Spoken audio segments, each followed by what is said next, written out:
Rosa Parks was a quiet individual, born in a humble home, lived a life of hard work, undereducated, and stood courageously for freedom against racial segregation. Parks was born in Alabama, where she lived her life growing up.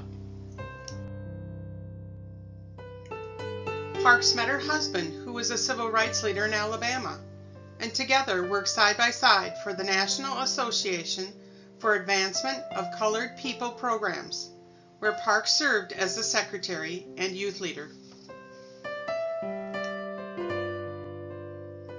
Because of the well-known black slavery in the southern states, racial segregation was a common practice of the white.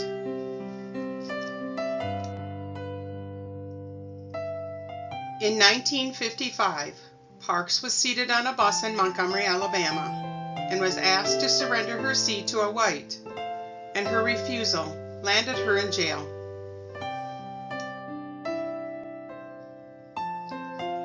The act of defiance sparked a protest among the blacks, demanding equal rights for all people. Little did Parks know she was about to become an example representing the civil rights movement for the 20th century. Although Parks followed previous activists that resisted segregation, her case was chosen as an illustration because of her quiet, humble, undereducated, and hard-working upbringing. In the 1950s, advancement of media publishing was cutting edge that ignited Sparks' illustration as a prominent civil rights abolitionist of the era. During the 1950s, television was on the rise, and the American people were able to watch Parks' arrest unfold throughout the country. Dr. Martin Luther King and his friend Ralph Abernathy led the Montgomery bus boycott and ultimately arrested. After the arrest, the boycott erupted with hostile reactions.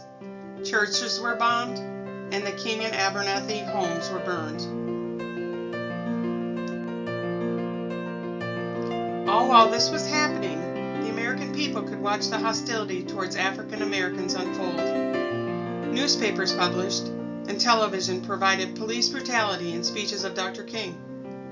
Politicians and public reactions were frequently headline news across the country, modeling the boycott that encouraged the African Americans to support the cause and to successfully inspire the Supreme Court to rule in favor of desegregation.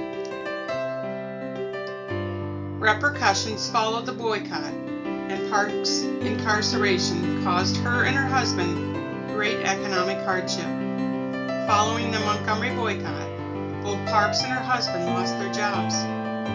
In 1957, 2 years after the incident, Parks and her family decided to move north in search of a better life without poverty and racial discrimination. Parks and her family moved to Detroit, Michigan with hopes to escape poverty and segregation, only to find that injustice played a role in the northern states as well. Symbols of separation may have been more visible in the South, but the fact remained that segregation was alive in the North, with aggressive policing and state bureaucracy. Parks found living in the North had comparable living conditions as the South, of ghetto-like areas that were overcrowded, frequented fires because of old buildings, and the opportunity did not exist to earn a decent wage, and banks did not allow for African Americans to secure loans.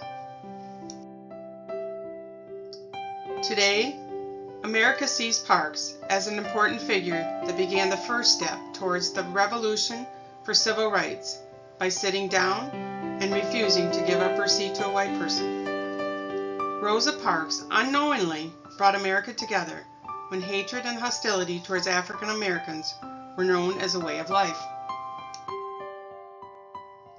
Media advancement provided the documentation of history from Parks' incarceration and the Black movement to a place not to be forgotten.